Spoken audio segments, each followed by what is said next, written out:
నమస్తే, welcome to college TV. ప్రస్తుతం ఎంతోమందికి న్యాయం చేయాల్సిన న్యాయవాదులు మాకు కూడా కొంత న్యాయం కావాలని చెప్పేసి ఈరోజు సోమాజిగూడ ప్రెస్ క్లబ్లో మీటింగ్ పెట్టడం జరిగింది. ఒకసారి వాళ్ళ ప్రాబ్లం మీద ఒకసారి వాళ్ళని అడిగి తెలుసుకున్నాం. నమస్తే. ఏదన్నా ముఖ్య ఉద్దేశం అయితే ఏం జరిగిందంటే, నేను సంఘటన చెప్తాను. మేము లాయర్ల లాగా అందరి కోసం కొట్లాడతాం. అది జర్నలిస్టులు అయి ఉండొచ్చు, లేకపోతే ఎవరైనా అయి ఉండొచ్చు. అయితే ఈరోజు అడ్వకేట్ యాక్ట్లో క్లియర్గా ఉంది, and advocate is an officer of the court. So మేము ఈరోజు ఈ ప్రభుత్వం ఆ ప్రభుత్వం అని దీన్ని దూషించకుండా పోలీస్ వ్యవస్థలో ఉన్న లోపాల గురించి ఈరోజు మాట్లాడుతున్నాం. ఒక సంఘటన నేను మీకు చెప్తాను. అది ఏంది అని అంటే, ఎలక్షన్స్ టైంలో ఈ ప్రభుత్వం ఆ ప్రభుత్వం పవర్ అని అయితే వీళ్ళకు వాళ్ళకు అనేది ఉండదు. పోలీసుల చేతిలో ఫుల్ పవర్ ఉంటుంది. అట్లాంటి టైంలో పోలీసులు ఈ చార్మినార్ ఏరియాలో హైకోర్టు ఏరియా నుండి ఒక ఇద్దరు వ్యాపారులను ఎత్తుకొని వెళ్ళిపోయారు. మేము పోలీసులము మిమ్మల్ని అరెస్ట్ చేస్తున్నాము ఇట్లాంటివి ఏం చెప్పరాదు. ఎత్తుకొని వెళ్ళిపోతే ఆడ జరిగిన సంఘటన ఏంది అని అంటే ఇక మేము తర్వాత వాళ్ళని ఫాలో అవుతూ అక్కడ హైదరాబాద్లోనే 5 కోట్ల మీద పెద్ద అమౌంట్స్కి సంబంధించిన క్రైమ్స్ని హ్యాండిల్ చేసేటువంటి ఒక పోలీస్ స్టేషన్ ఉంది. అలా పోయి ఇప్పుడు అరెస్ట్ చేస్తున్నప్పుడు మీరు కేసు డీటెయిల్స్ ఇవ్వాలి, ఎఫ్ఐఆర్ నెంబర్ ఇవ్వాలి, ఏ సెక్షన్స్ ఏంది చెప్పాలి కదా. చెప్పకుండా ఎత్తుకొని వెళ్ళిపోయారు. మేము పోయి మాకు బేసిక్ ఎఫ్ఐఆర్ నెంబర్ అని చెప్పండి అని చెప్తలేరు. చెప్పకుండా ఇక మమ్మల్ని కూర్చుండబెట్టి ఇంకా లాయర్ని నాకు డీటెయిల్స్ ఇవ్వండి అని అంటే ఏం ఇక ఈడ ఎక్కువ తక్కువ మాట్లాడుతున్నారు, వెళ్ళిపోండి, ఎక్కువ తక్కువ ఈడ ఉంటే మిమ్మల్ని లోపలేస్తామని లాయర్లకు అలౌడ్ లేదంటున్నాడు ఆయన. నమ్మసక్యంగా ఉందా అని అంటే ఈరోజు అట్లాంటి పరిస్థితి ఏర్పడ్డది కాబట్టి ఈరోజు ఇక్కడికి రావాల్సి వచ్చింది. ఇప్పుడు మీ జర్నలిస్టులకు కూడా తెలుసు, ఆ రోజు ఒక సంఘటన జరిగింది. జర్నలిస్టులను కొంతమందిని యూట్యూబ్ ఛానల్స్ని రన్ చేసేటోళ్ళని ఎత్తుకొని వెళ్ళిపోతే ఆ రోజు కూడా నేను పోయి మాట్లాడుతుంటే సిఐ కూడా ఇదే టైప్ ఆఫ్ వాగ్వాదానికి దిగిండు.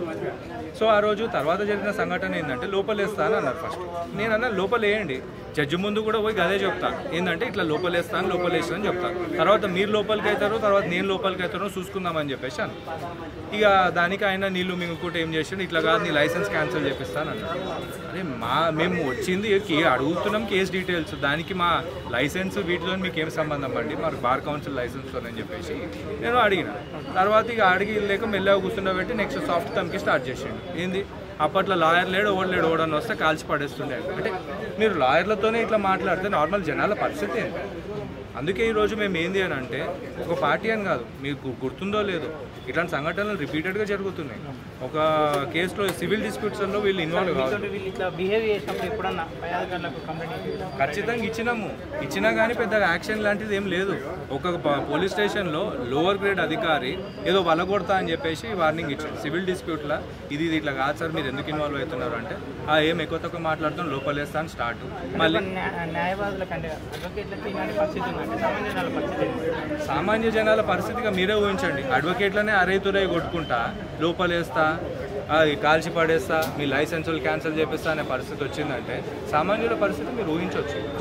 మీ మీదనే ఇలా చేసినప్పుడు వాళ్ళ మీద ఎలాంటి యాక్షన్ తీసుకోవచ్చు?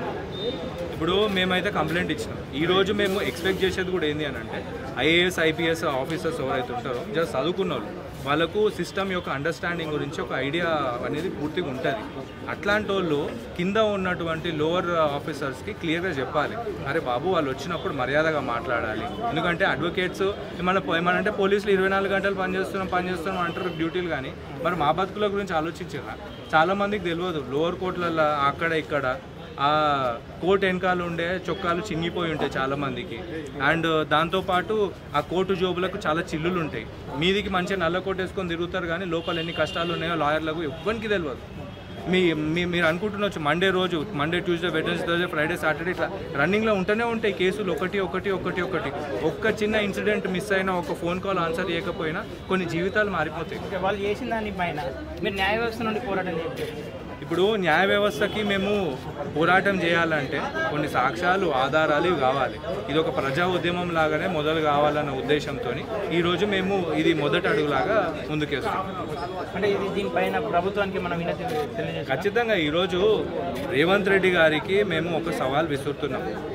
ఏంది అని అంటే, పోలీసుల పద్ధతి ఇది కరెక్ట్ కాదు. మీ ఇంటి దర్వాజాలు కూడా, బెడ్రూమ్ దర్వాజాలు కూడా వల్లగొట్టి పోలీసు వాళ్ళు వచ్చారు. అది కరెక్టా కాదా అనేది ప్రతి ఒక్కరికి తెలుసు. సిఆర్పిసిలో కూడా ఏదో అట్లాంటి అబ్యూజ్ ఆఫ్ పవర్ గురించి అట్లాంటి క్లియర్గా ఇట్లా చేయండి అని చెప్పేసి ఏం లేదు. అది చేయడం అనేది చాలా పెద్ద తప్పు. సో వాళ్ళ మీద యాక్షన్ తీసుకోండి అని చెప్పేసి చెప్తున్నాం. ఓకేనా, చివరిగా మీ డిమాండ్ ఏదా?